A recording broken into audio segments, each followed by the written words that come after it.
of Tsarist Russia and the rise of communism. Any of us who studied any history at all knows that's exactly how World War I took place. Then World War II was fomented between the Zionists, between the German nationalists again, and the Brits to bring us in. And in World War II,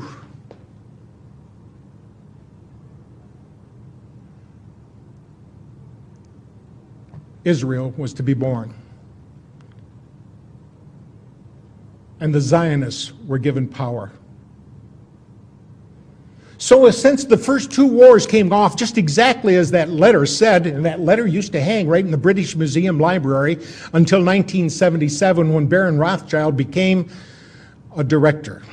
And as soon as he was on the board of directors, that letter disappeared from the library. Immediately.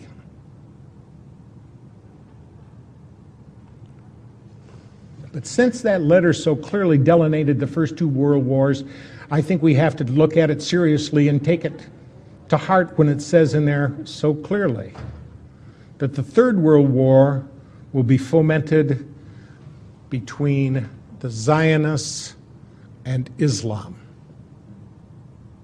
Does anybody see that materializing today? Every place we look, we can see it happening. And we can see that the power they have here in this country to run things and to pull the nastiest little scams, and America believes it. Because they don't realize who it is that owns the newspapers. They don't realize who it is that owns the television. And sometimes they don't care. As long as there's going to be football on the Monday night and I got beer at hand, that's all that counts. Well, at least for a lot of people. And I think once they find that they have let their children and their grandchildren slip into tyranny, they may regret it. But regrets never come at the beginning, they always come at the end.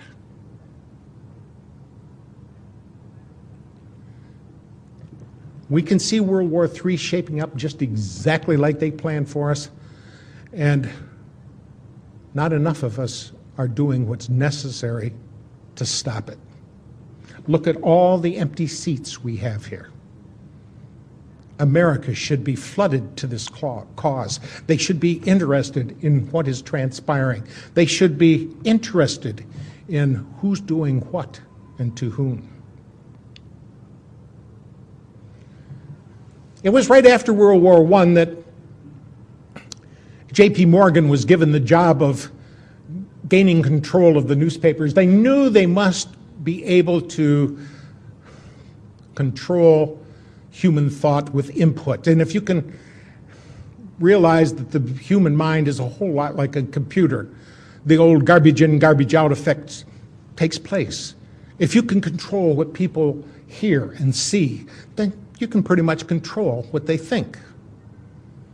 And they were able to utilize newspapers and now radio and television for just exactly that purpose.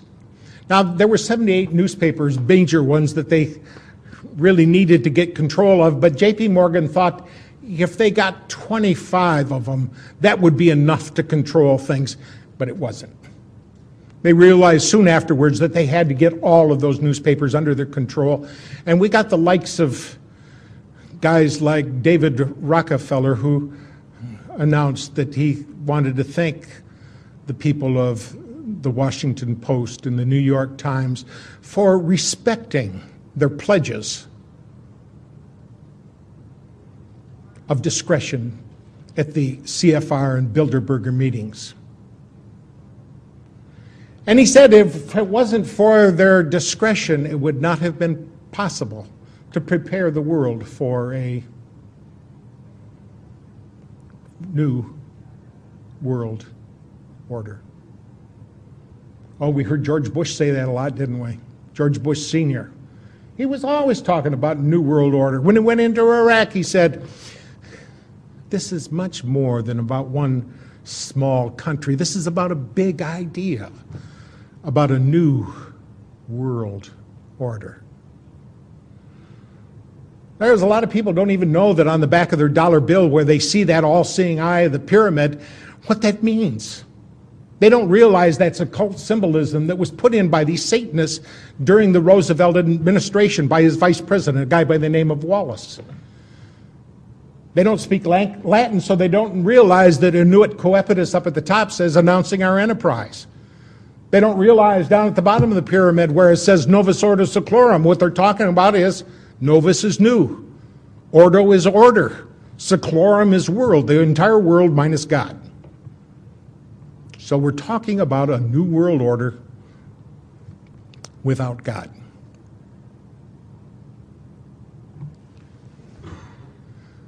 We have little time left. So much of what they've done has been implemented, and we can see that they were able to do a lot of this through fractional reserve banking. That was accomplished several times. We had central banks here in America, even when they weren't supposed to be, when the people were against them. Oh, they never dared to call it a central bank. But essentially, that's what it was. The War of 1812 was fought just because people weren't going to have a central bank, but by 1816, at the Treaty of Ghent, we had another central bank here in America. Through this fractional reserves, they are able to change prosperity and poverty. It's all done through the discount. If you lower the price that you lend to the member banks, they can in turn lower the price that they lend to their banks, who in turn can lower the price that they lend to people. And if it's low enough, people are going to go out there and borrow money and use it and get themselves trapped, not realizing how badly they are pinned in. Because all it takes is a little change on that lever and they start taking money out of the system. And when they take the money out of the system, it becomes sluggish. Just like you, if somebody took 1/3 of the blood out of your body, it would affect you.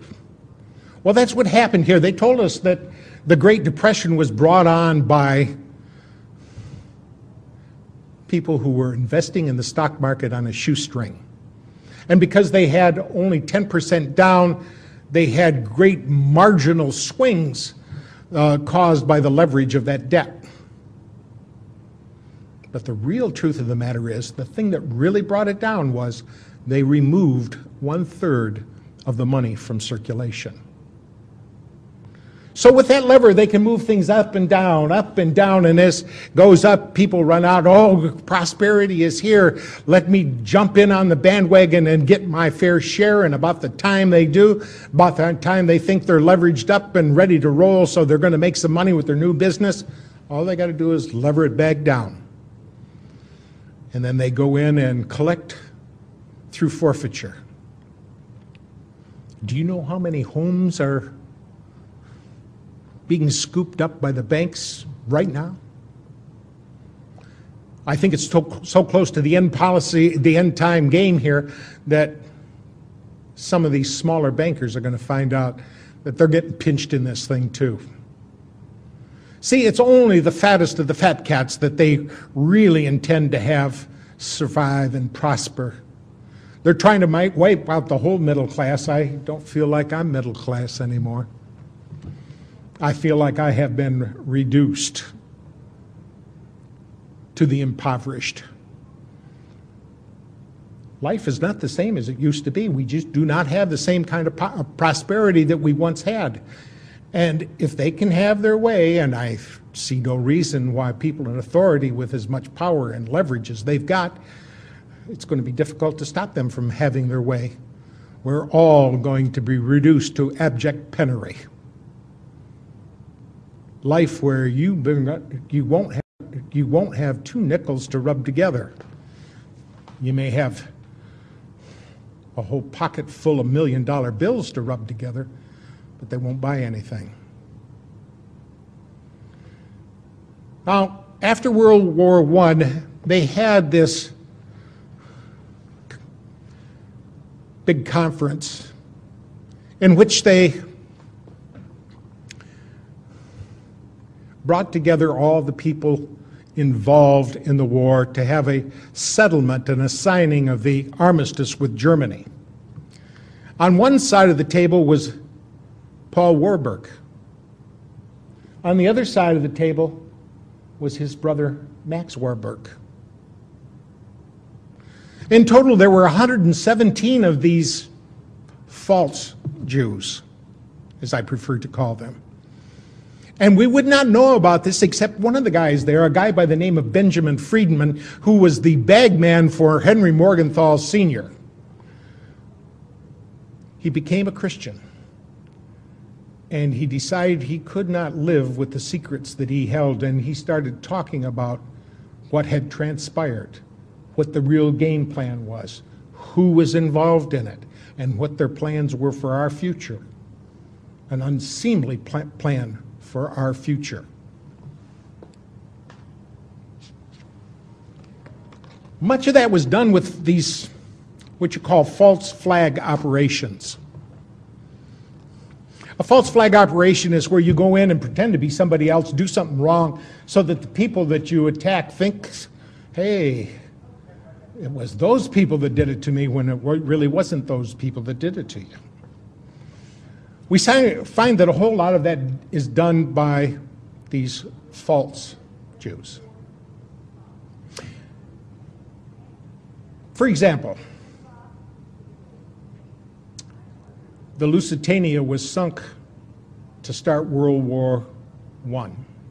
Now, Germany had taken out advertisements in the New York newspapers and said very specifically that they were carrying munitions aboard that Lusitania. Don't go on it. Well, while they were doing that, they ended up sending off some of that ships and with 128 American passengers aboard it. And it wasn't Germany, it was Great Britain that sunk that ship to suck us into that war. They were having trouble. See, Germany was already winning. And they didn't like the idea at all.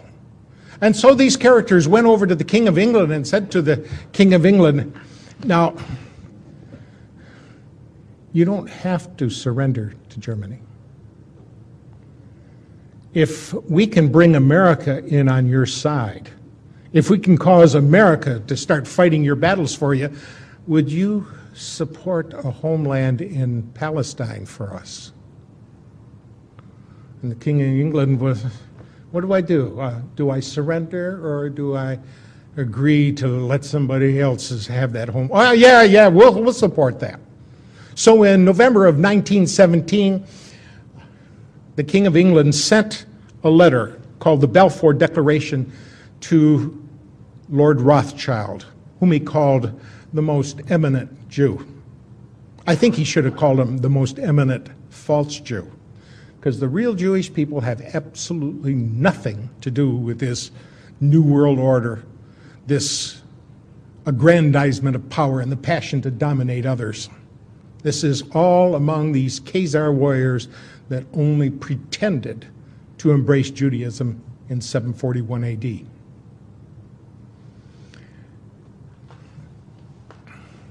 We find that as time went on, that we run across some of these things that these characters have done. And it was in May of 1919 at Dusseldorf, Germany, that the Allied forces obtained a copy of the Communists' Rules of Revolution. Now, you got to remember that communism was their front too. When we find out the names of some of these characters, you realize, yes, this web is more intertangled than what you might realize.